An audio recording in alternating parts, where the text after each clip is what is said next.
So back on the Clio today, and today we're going to be looking at the front brake pads.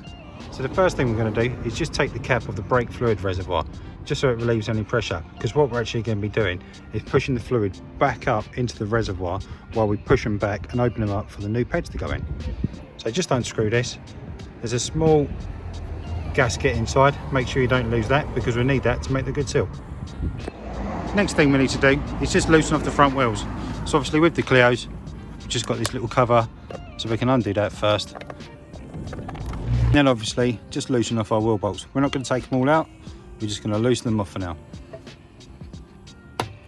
And then the next thing we're going to do is jack the car up. But before we put the trolley jack under, what we're going to do is just put the chocks on the back wheels.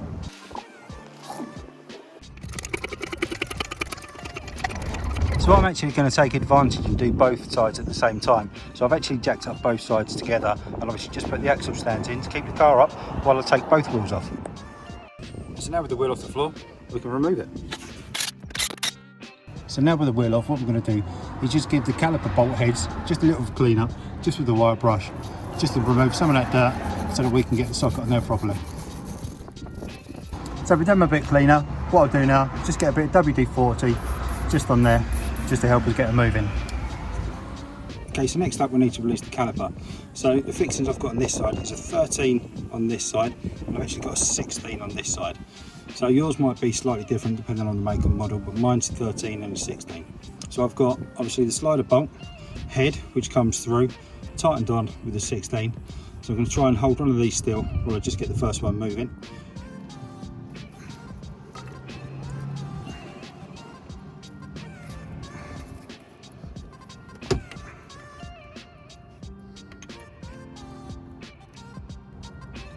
Okay, so there we go, it's coming away nice and easily.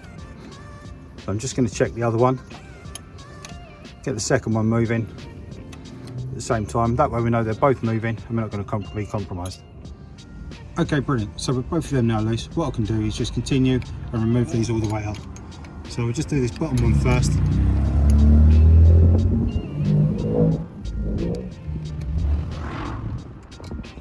There we go. So that's just the one fix in now. I'll take the top one off, and then what we should have is just a bungee rope ready to bunge it up to the spring above. Okay, so depending on how stubborn yours is, your caliper may or may not come off easily enough. My one looks like it's coming off easily enough, so let's come away nice and simply.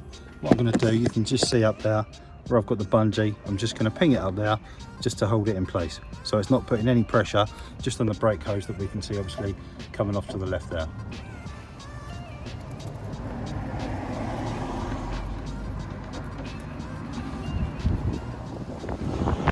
Okay, so with the caliper now out of the way, what we can actually see, that in fact there's a lot of meat left on these brake pads still. If I try and remove this first one, we can just pull it out. We can see there's a little bit of scoring on there. In actual fact, there's loads of meat on there, so I don't really need to change it. But I'm going to change them anyway because I've got the new pads ready to go. So, you know, out with the old, in with the new. So I remove that one. Just going to remove the second one. You can have a look at that as well. Again, absolutely loads of meat on that. If you look at them compared to the new ones, they're actually, it's probably only, I don't know if you can see that from there, if I offer it up there. Can't really see it through the packaging, unfortunately. Maybe I'll get one out. There's probably only a few thousand miles on these, but like I say, I'm going to change them anyway. Depending on the replacement pads that you get, you may or not get those replacement clips as well. So these are just kind of, as much as it looks like it's part of the caliper, you can see it's just kind of a small metal clip that sits in here and helps the pad slide in and out. So I'm just going to give these a quick clean up because I don't have replacement ones. I'm just going to use a wire brush just to give them a rudimentary kind of just slight cleaning up. And then we get a bit of brake cleaner on there as well, just to spray them down.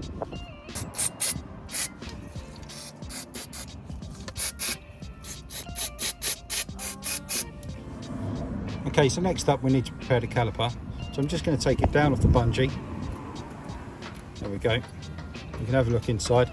Now's a great opportunity just to get the wire brush in there, give it a real good clean up. And then what we're going to do is just make sure that this face is nice and clean before we push it back, just with the pushback tool.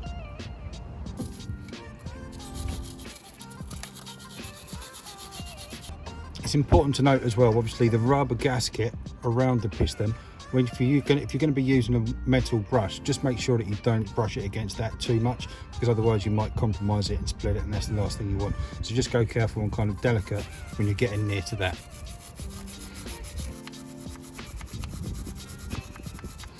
Then we can just get a bit of brake cleaner on there and just give it a good spray over.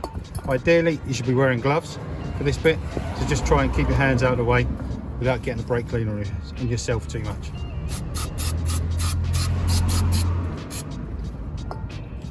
Okay, so next up what we're going to do is just use the pushback tool just to drive the piston back. So I've just got my kind of mounting plate paired with, I think it's a number 9 there. That's just going to go on the top, should we say, around that way.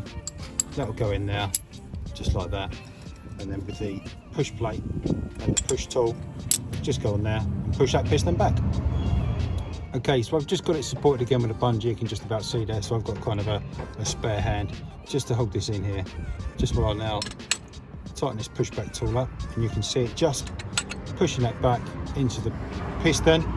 Obviously as it's doing that, what it's doing at the same time is pushing the brake fluid back along the lines, back up into the reservoir at the top. So what we'll do, or what I'll do just after this, is just have a quick check on that and make sure that it's not overflowed or anything like that. Sometimes what I've done before is just put a cloth around it to catch any brake fluid that might seep out the top. But this is going back just perfectly. Okay, there we go. So that's reached the stop. Not going to put it under too much tension. So now what I'll do is just drive it forward again, a couple of twists, and it should just come away nicely. It's not under any pressure now. There's no pressure on the brake pedal, so the piston's not going to drive forward. There we go. Okay, so next up with the new brake pads, try and avoid obviously touching the face, because we don't want to contaminate that and get that dirty. They're nice and clean new. What we're going to do is just put some copper grease just on these slider bars, just to make sure that they slide nice and easily once they're in the caliper. So we'll just get that on now, and then what we can do, but obviously being careful. There we go. If I bring it in front of the camera, you can see what I'm doing. There we go. So we just get on there, and obviously being careful not to get it on the face of the brake pad itself. And it's these points that are going to be sliding in and out the metal clips here. So it's just one at obviously the top, and then the one at the bottom, depending on which side it's going on, just to make sure. There we go. So once they go in, they'll be able to slide nice and easy. So with them in, what we can do, make sure you've got them round the right way. Obviously you want the surface touching the brake disc, and just offer it in again without trying to touch the face, or trying not to touch the face. Just offer them in. There we go. So that's one, and I'll just get the other one done.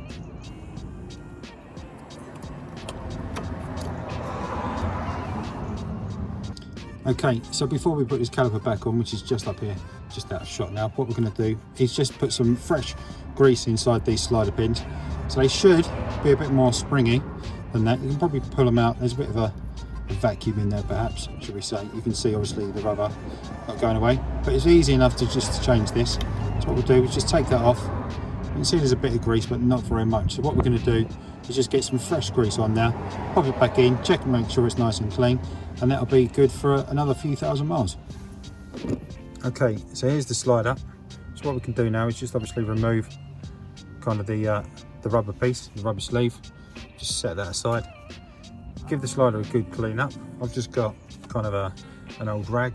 I'll use that, maybe a bit of brake cleaner, just to give it once over. Give it a little look, inspection, just to make sure there's no kind of scuffs or anything like that. And make sure it's nice and clean. There's no burrs in it or anything like that. That looks pretty nice, to be fair. Okay, so I'm just going to put the rubber back on, make sure it kind of goes over that kind of barbed end there. You can just see it kind of, it goes over, just clicks into shape. Obviously it would be best if you have a brush, something like that. Don't use your copper grease brush because you don't want to recontaminate it. Get a nice fresh brush and just get some of that red rubber grease on there. Be pretty thick with it. Yeah, don't be sparing, don't be shy. Obviously we want to make sure that it's going to slide in and out nice and easily. Okay, brilliant. So there we go. Lots of red rubber grease that we've got on there. Just going to insert that, just kind of spin it around as it slides in. Make sure it's nice and in there. There we go. What I'll do, I'll just give that a wipe over just get some excess grease from around the outside. We can give this a once over with some brake fluid cleaner in a second. Or some brake cleaner even, there we go. So now we've got a nice amount of spring in there. Okay, brilliant. So with those sliders nicely refreshed, the brake pads in, what I'm going to do now is just take the caliper off of the bungee up above. There we go. Bring it down, line it up. Obviously at this point, make sure that your brake hose isn't twisted, make sure it's not kind of done a full rotation or anything like that. Line it up nicely. It fits over our new pads perfectly. Get our fixing bolts, just offer them in. Should be able to start nice and easily by hand. Just one, there we go. And then the second one down the bottom.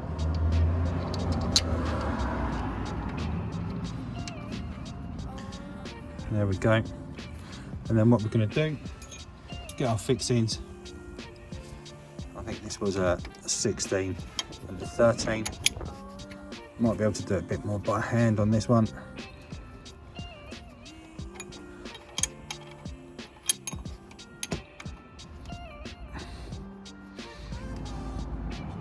Okay then, so once they're quite tight, what we need to do is just torque them up. So the torque ratings for this is quite light. It's only 35 Newton meters, which is not a lot at all. That's what it says in the book. So I'm just going to get my spanners on now.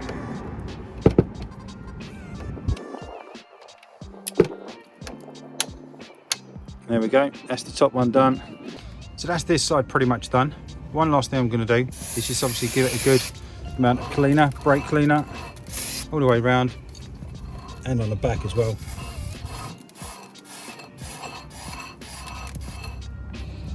Okay, fantastic. And now we can get the wheel back on.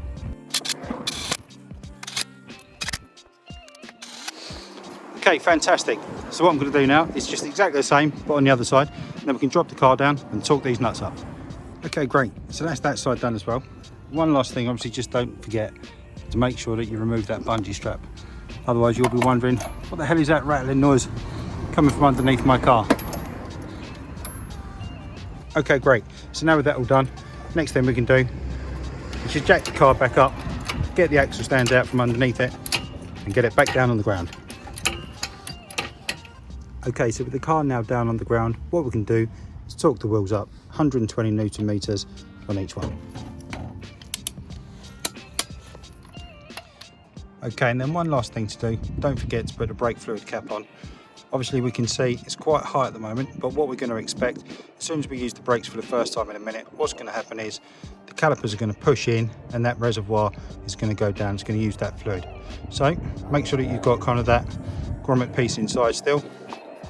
Pop it over, if it is low of course, top it up, and now could be a good time obviously to check the brake fluid if you wanted to as well. Replace it with some nice dot 4. There we go, not too tight, just tight as it needs to be, and that's that. Okay, so then once you've had a good tidy up, obviously the fluid reservoir cap is back on. Let's take the bonnet stay off. Drop the bonnet down. We can wash our hands and then we can take it for a quick test drive outside. So anyway, first time in the car after doing that, the reservoir, like I say, is going to be full with the brake fluid. So if I feel the brake pedal now, you'll probably find is that it goes pretty much all the way to the floor. There we go. I'm just going to give that a couple of pumps without the ignition on. You can see it's gone hard already. So let's start the car up. There we go. Straight away the servo's kicked in. My foot fell to the floor, not quite. Just pumping it up first few times and really feel that pressure in there now. So what I'm going to do, go for a quick test drive down the road, just around the block, and we'll see how it feels. Okay, brilliant. So one little test drive later, everything's perfect. Just like I said, the brake pedal stiffened up after the first 2 pumps of it, and then back out on the road, no issues whatsoever. So there you go. It is something, quick little job that you can do, even when trying to make a video at the same time as well, that you can do after work before it gets dark. Nice and easy, really simple to do in the driveway. So hopefully you found that video useful. If you have enjoyed it, remember to give us a thumbs up down below. If you haven't done so already, remember to hit subscribe. It's the easiest way to find your way back to the videos on the channel. But for now, thanks for watching. I really do appreciate it, and I'll see you in the next one. Cheers.